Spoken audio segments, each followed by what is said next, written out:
लागे आज नवतनवा में माज होई।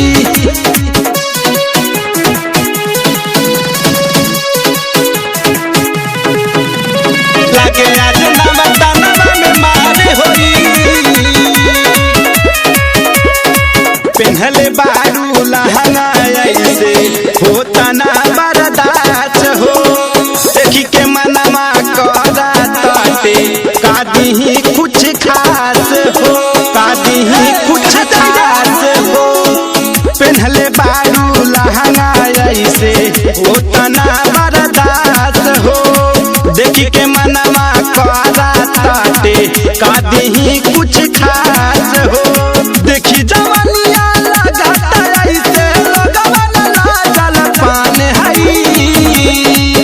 ऐसे चलब मटक के गोरिया त लागे आज नवतनवा में मार होई। लागे आज नवतनवा में मार होई। ए संभारा सा रे।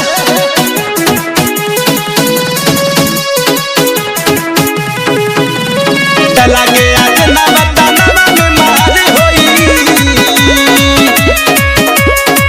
माथे बिंदिया सोहाताटे मुँह तो लोगवा हजार हो।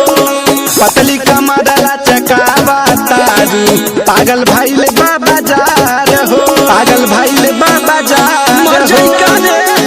माथे बिंदिया सोहाताटे मुँह तो लोगवा हजार हो। पतली कमर लचकावा तारू पागल भइल बा बाजार हो। विजय सलोना कहाता जान के करई जान हई। ऐसे चलब मटक के गोरिया त लागे आज नवतनवा में मार होई। लागे आज